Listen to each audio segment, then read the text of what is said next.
เป็นยังหันจึงตัดยอดเวลาที่ว่าต้นไม้มันโปร่งสูงๆเนาะ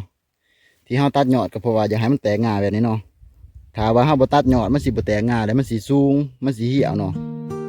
ที่สาเหตุที่เฮาตัดยอดก็ย้อนว่าเฮาจะให้มันแตกง่าเป็นทรงพุ่มงามๆเนาะแต่ว่าตัวนี้คือตัวนี้นี่ตอนมันยังน้อยเฮาบ่ได้ตัดยอดมันเนาะมันก็เลยเฮ็ดให้มันสูงแล้วก็เหี่ยวขึ้นไปบางที3กิ่ง3ยอดมันใหญ่ก็มันก็สิสูงเนาะสูงแล้วก็เฮ็ดให้มันเหี่ยวต้นน้อยๆแบบนี้เฮาควรตัดยอดไว้ยังน้อยๆเนาะถ้าว่ามันใหญ่ขึ้นมาเลยถ้าเฮาไปตัดยอดใหม่มันสิเฮ็ดให้เฮาเสียเวลาแล้วก็3ยอดมันสิโป่งได้ใหญ่ส่ำเก่ามันก็ใช้เวลาหลายเติบเนาะทุกคนเฮาควรตัดไปยังน้อยๆส่ำนี้เลยเพื่อว่ามันโป่งขึ้นมาเนาะ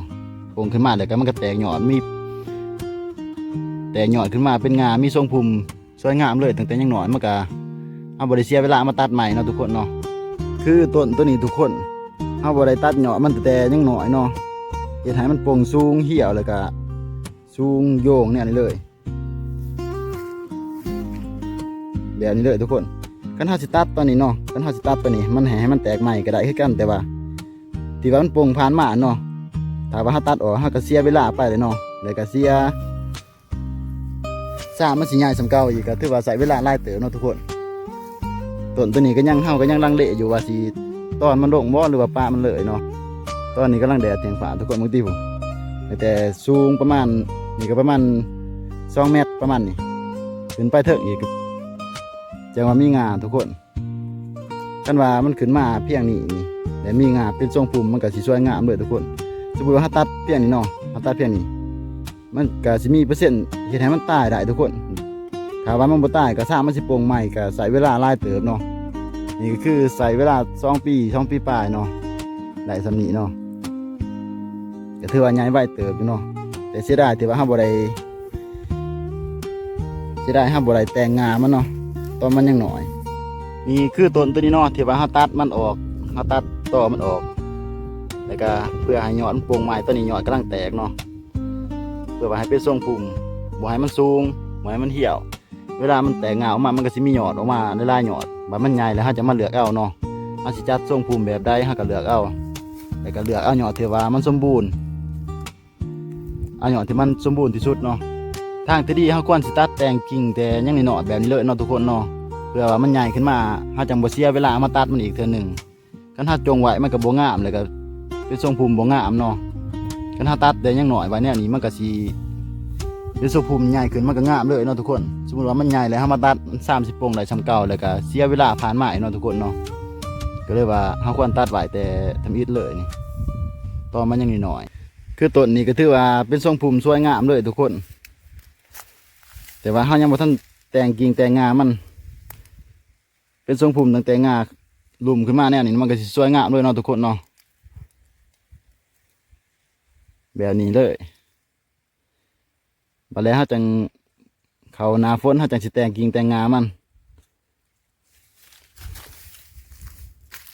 การเฮาแต่งตัวนี้ก็ได้อยู่แต่ว่าส่วนนี้มันเป็นยามแล้งเนาะคันเฮาสิแต่งกิ่งแต่งงามันก็ยานเฮาหดน้ำบ่พอยานเฮาบำรุงปุ๋ยมันบ่พอยานมันบ่ใหญ่เนาะทุกคนเนาะก็เลยว่าสิท่ายามฝนท่าหน้าฝนเฮาจังสิตกแต่งมันใหม่ได้มันอืบกันมันถี่กันเฮาก็สิตัดออกเนาะก็ถือว่าใหญ่สมบูรณ์ดีทุกคนเฮาออกมาหดสวนมื้อนี้ก็หดหลายๆเติบเลยเนาะแดดเป็นแดดเที่ยงฟ้าเลยบ่ายโมง2 โมงตอนนี้หดตั้งแต่เช้าตั้งแต่เพลนพุ่นเนาะยังบ่ทันแล้ว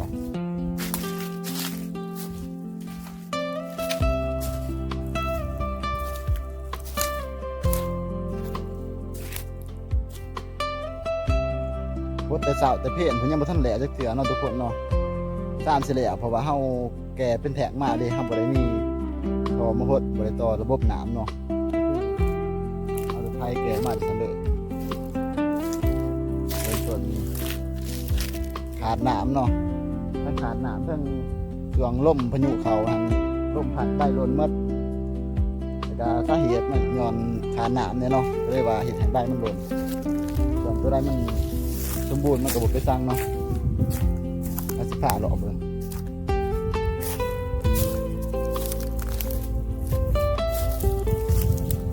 ตัว นี้ก็สมบูรณ์ดีเนาะในสวนนี้เราก็ปลูกหลายอย่างแต่ว่าเราสิเน้นหนักแต่มาเงาะเนาะส่วนกล้วยทั้งแขมทั้งหยังเราก็สิเริ่มตัดออกแล้วเพราะว่าเราสิเอาไว้แต่มาเงาะเราก็สิจงไว้คือกันแต่ว่าบ่จงไว้หลายเนาะตอนนี้น้องชายเพิ่นกำลังโหดอยู่เนาะต้นนี้เราก็แตกยอดใหม่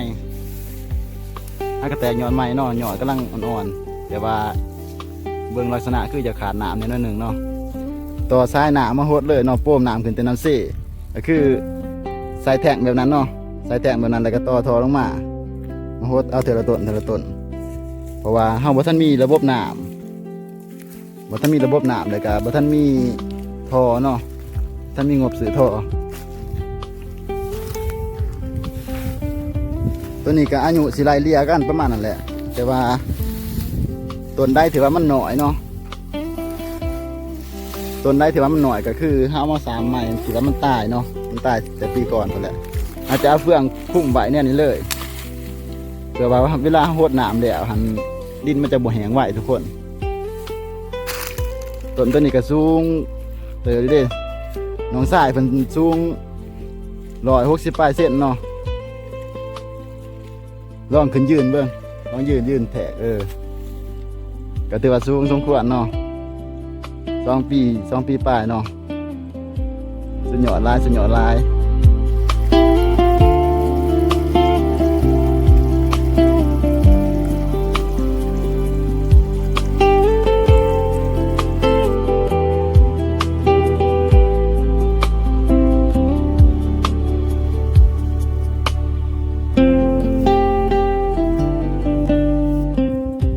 ตอนนี้แดดเตียงฝาเนาะ12 โมงปลายต้นตัวนี้กำลังแตกยอดเขียวงามเลยถ้าว่ามันเป็นทรงพุ่มแบบนี้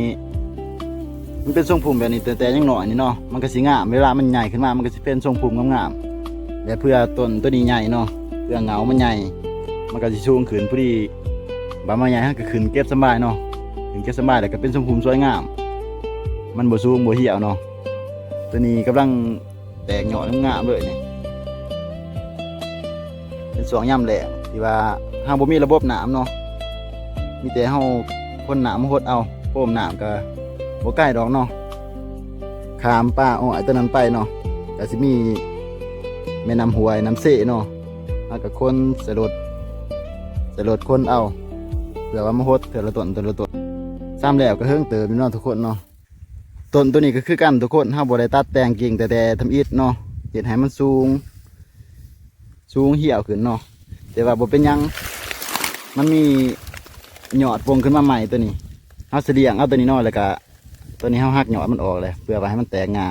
เฮาเสียงเอาตัวนี้ให้มันใหญ่แล้วก็เอาเป็นตัวนี้เป็นตัวหลักเนาะมาตัวนี้ใหญ่เลยเฮาจัง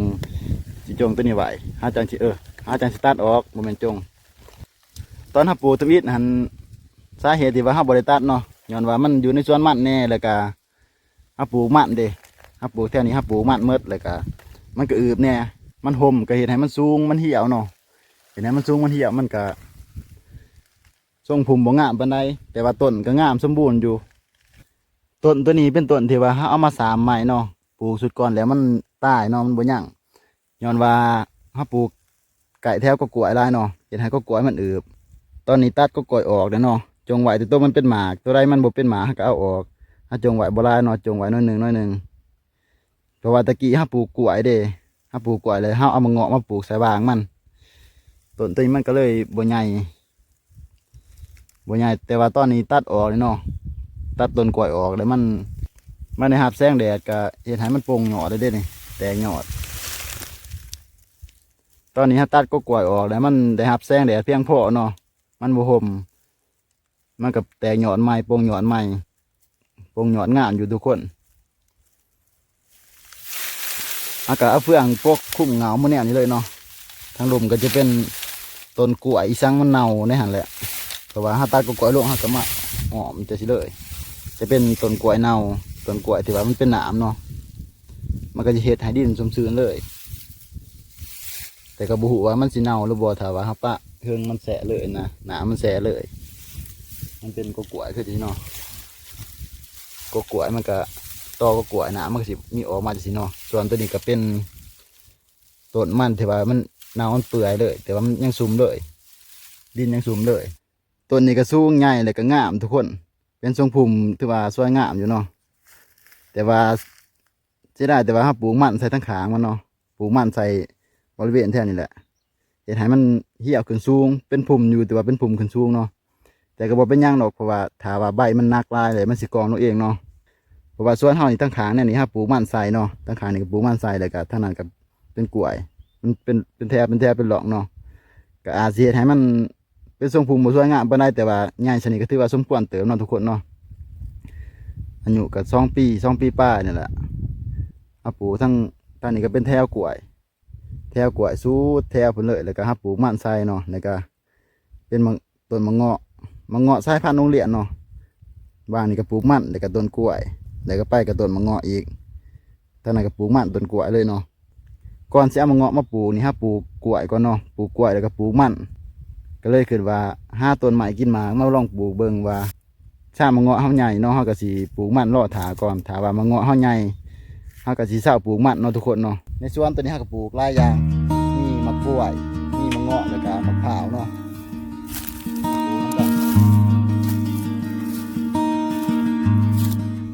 ตัวนี้ก็สมบูรณ์เนาะถือว่าสมบูรณ์ที่สุดเลยตัวนี้ทั้งทรงพุ่มแล้วก็ต้นเนาะถ้าปลูกพร้อมกันหมดเลยทุกต้นแต่ว่าบอนใดมันงามตัวใดมันงามกว่ากันมันก็สิใหญ่กว่าเนาะตัวใดมันบ่งามมันก็สิน้อยตัวใดเฮามาปลูกน้ำรังเฮามาสามตัวมันตายก็บ่ใหญ่ปานใดแต่ว่าตัวนี้นี่ถือว่าโอเคเนาะทุกคนเนาะส่วนต้นกล้วยตัวนี้มันเป็นกอลายๆเนาะถ้าวางเฮาสิมาตัดออกให้มันเป็นให้มันเลือกขึ้นจังซี่เนาะเพราะว่าคือมันอยู่ไกลสิเนาะมันบังแสงมันเฮ็ดให้ต้นเงาะเฮาบ่ใหญ่คือต้นเงาะมันมีตัวหนึงอยู่หั่นมันบังมันเป็นโหมเนาะต้นตัวนั้นก็ตายแหละแต่ว่าเฮาบ่ทันได้เอามาปลูกใหม่เฮาสิตัดตัวนี้นี่ตัวกล้วยนี่ตัดออกให้เลือแบบนี้หมดเนาะหรือว่าเลือก็ละ3กกเนาะเพราะว่าตะกี้เฮาปลูกกล้วยเฮาบ่ได้ปลูกหลายนะเฮาปลูกเป็นกอแล้วก็ปลูกเป็นคุมเอาคือซุ่มนั่นเนาะซุ่มนั้นถ้ามีเวลาว่างเฮาสิมาสร้างออกหมดให้มันเหลือสิเนาะตัวนี้เฮายังสิตัดออกอีกให้มันเหลือ3ต้นเนาะแบบนั้นเลยมาตัดออกแบบตัวนั้นต้นกล้วยตัดออกแบบนั้นเลยเพราะว่ามันอยู่แถวเดียวกับเงาะนี่ดิต้นตัวนี้กับใบใหญ่ปานใดแล้วก็มีต้นชุ่มฝุ่นใบใหญ่บางส่วนคือต้นนี้เนาะมันบ่มีต้นกล้วยบางห่มมันเนาะมันก็ใหญ่สมควรเติบเนาะตัวนี้เนาะคือกับกกตัวนี้เนาะเขายืนในห่มมันนี่มันบ่มีกกล้วยแถวตัวนี้คือแถวซุ่มนั้นหั่นมีกกล้วยนี่ก็ต้นมะเงาะทีนี้เป็นต้นมะเงาะแต่ว่ามันบ่ใหญ่กกล้วยมันบังถ้ามีเวลาเฮาสิตัดออกมันหมดเนาะมันสิจงเป็นแถวเป็นวางสิออกเลยคือตัวนี้นี่ใหญ่สมบูรณ์ดีเลยเนาะต้นเงาะถือว่าเป็นต้นไม้ที่ต้องการน้ำเนาะแต่ว่าบ่มักน้ำแซ่ปานใดถ้าน้ำแซ่มันเสียให้มันเน่าแล้วก็หางมันเปื่อยทุกคนเฮ็ดให้มันตายแต่ว่าคือจะสินี้เนาะคือต้นนี้ถ้ามีเวลาเฮาสิมาตัดแต่งกิ่งมันอีกเนาะก็คือเฮาสิตัดเพียงนี้ออกบ่ให้มันสูงนี่ก็ยังว่าถือว่าสูงอยู่เนาะมื้อนี้เฮาบ่ได้ถือมีตัดกิ่งไม้มาเฮาก็เลยว่าบ่ได้ตัดเอามารดน้ำไว้ซื่อๆหลังจากรดแล้วบัดถ้ามาบัดหน้าเฮาจะสิตัดให้มันเพียงเลยเพื่อว่าให้มันแตกยอดใหม่นี่มันแตกยอดมียอดอยู่นี่มันก็มีการแตกยอดของมันอยู่แต่ว่ามันบ่งามเฮาก็เลยสิแตกมันใหม่